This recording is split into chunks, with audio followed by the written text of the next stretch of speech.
সম্মানিত সুধী, আজকে বাংলাদেশের প্রথম কদরের রাত।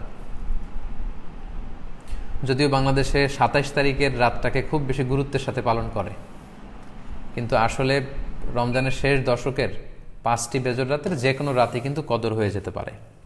তাই বুদ্ধিমান মুমিনের কাজ হচ্ছে ৫টি বেজর রাতের প্রতিটি রাতেই সমানভাবে সমান গুরুত্বের সাথে ইবাদত করে যাওয়া, তাহলে কিন্তু কদর আর মিস হবে না।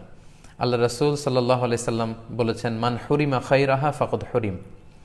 যে ব্যক্তি এই কদরের বরকত মাহাত্ম্য থেকে বঞ্চিত হলো, সে আসলেই বঞ্চিত হলো। কারণ পুরো রমাদানের মূল আকর্ষণ হচ্ছে এই কদরকে ঘিরেই সব কিছু।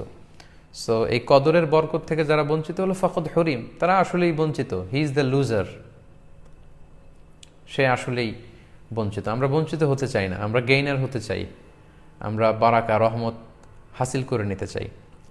আল্লাহ রাসূল সাল্লাল্লাহু আলাইহি ওয়াসাল্লাম ইরশাদ করেছেন, ফালতামিসু ফিল আশরিল আওয়াখির মিনাল ভিতর। রমজানের শেষ ১০ দিনের মানে শেষ দশকের বেজর রাতগুলোতে কদর তালাশ করো। তার মানে বাংলাদেশে আজকে থেকে শুরু হয়ে গিয়েছে। তার মানে ২১-এর রাত, ২৩-এর রাত, ২৫-এর রাত, ২৭-এর রাত এবং ২৯-এর রাত, এই ৫টি বেজর রাত, অড নাইটসগুলো, ৫টি রাতের যে কোনো একটি রাতেই কিন্তু কদর হয়ে যেতে পারে। এবং কালামুল্লাহ মাজিদে আল্লাহ তাআলা সূরাতুল কদর নামে একটি সূরাই নাজিল করেছেন, যেখানে আল্লাহ বলছেন, লাইলাতুল কদরি খায়রুম মিন আলফি শাহর। কদরের রাত ১০০০ মাসের চেয়ে সেরা। ১০০০ মাসে হয় ৮৩ বছর ৪ মাস।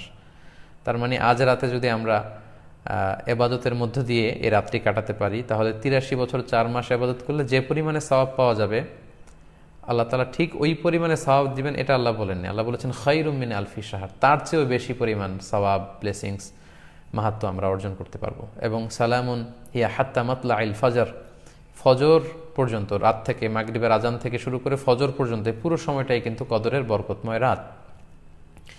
এবং যখন কদরের রাত আসতো, আল্লাহ রাসূল সাল্লাল্লাহু আলাইহি ওয়াসাল্লাম ইবাদতে খুব বেশি নিমগ্ন হয়ে পড়তেন।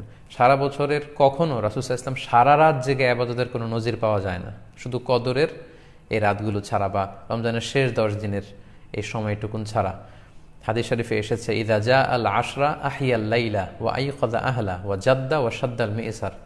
রমজানের শেষ দশক যখন আসতো, আল্লাহ রাসূল সাল্লাল্লাহু আলাইহি ওয়াসাল্লাম সারা রাত জেগে ইবাদত করতেন, সারা রাত দাঁড়িয়ে দাঁড়িয়ে তিনি ইবাদত করতেন। ওনার ফ্যামিলি মেম্বার্সের মধ্যে থেকে কেউ ঘুমিয়ে থাকলে তাদেরকে উঠিয়ে দিতেন, এবং তিনি কোমরে গামছা বেঁধে ইবাদতে লেগে পড়তেন। এখানে রূপক অর্থে কোমরে গামছা বেঁধে বোঝানো হচ্ছে মানে ইবাদত করার জন্য তিনি এতই উদ্গ্রীব হয়ে পড়তেন, কখনো বছরের কোনো সময়ে এতটা উদ্গ্রীবতা রাসূল সাল্লাল্লাহু আলাইহি ওয়াসাল্লামের মধ্যে দেখা যেত না। এবং আল্লাহর হাবিব সাল্লাল্লাহু আলাইহি ওয়াসাল্লাম ইরশাদ করেছেন, মান কামা লাইলাতাল কদরি ঈমানান ওয়া ইহতিসাবা গুফিরা লাহু মা তাকদ্দামা মিন যামবি। যে ব্যক্তি এই কদরের রাতে কিয়ামুল লাইল করবে, আল্লাহ তাআলা তার পূর্বের সব গুনাহ মাফ করে দিবে।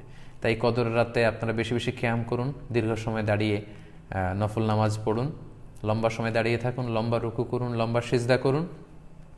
কারণ বান্দা যখন সিজদায় লুটিয়ে পড়ে, তখন সে আল্লাহর সবচাইতে কাছে চলে যায়। আল্লাহর হাবিব সাল্লাল্লাহু আলাইহি ওয়াসাল্লাম বলেছেন, আকরাবু মা ইয়াকুনুল আবদু মির রাব্বিহি ওয়া হুয়া সাজিদুন ফাআকসিরু ফিহি দুআ। বান্দা যখন সিজদায় লুটিয়ে পড়ে, তখন সে বান্দা আল্লাহ তাআলার সবচাইতে কাছাকাছি চলে যায়, খুব ক্লোজেস্ট হয়ে যায়।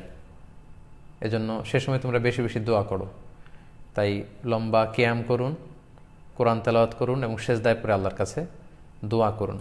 আম্মা জান আয়েশা রাদিয়াল্লাহু তাআলা আনহাকে বিষ্ণু ইসা ইসলাম একটা দোয়া শিখিয়েছিলেন এবং বলেছিলেন, আয়েশা, কদরের রাত যদি তুমি পাও, তুমি এই দোয়াটা বেশি বেশি পড়বে। দোয়াটি হচ্ছে, আল্লাহুম্মা ইন্নাকা আফুন তুহিব্বুল আফওয়া ফাআফু আন্নি।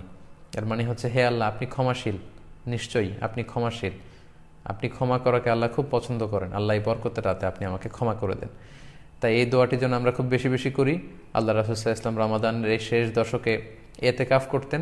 প্রতি বছর তিনি ইতিকাফ করেছেন রমজানের শেষ ১০ দিন, এবং যে বছর তিনি ইন্তেকাল করবেন সে বছর তিনি ২০ দিন ইতিকাফ করেছিলেন। এবং আল্লাহ রাসূল সাল্লাল্লাহু আলাইহি ওয়াসাল্লামের ইন্তেকালের পরে আম্মা জান যারা বেঁচে ছিলেন, ওনারাও মসজিদে নববীতে ওনারা কিন্তু ইতিকাফ করেছেন। সম্মানিত সুধী, যেহেতু বাংলাদেশে আজকে প্রথম কদরের রাত, এজন্য কদরের বারাকা এবং মাহাত্ম্য নিয়ে আমি সামান্য কিছু রিমাইন্ডার আপনাদের সাথে শেয়ার করলাম। আপনারা ইবাদতের মধ্য দিয়ে, কোরআন তেলাওয়াতের মধ্য দিয়ে, কিয়ামুল লাইলের মধ্য দিয়ে, আল্লাহর সাথে সম্পর্ক বৃদ্ধির মধ্য দিয়ে এই রাতটি পালন করুন।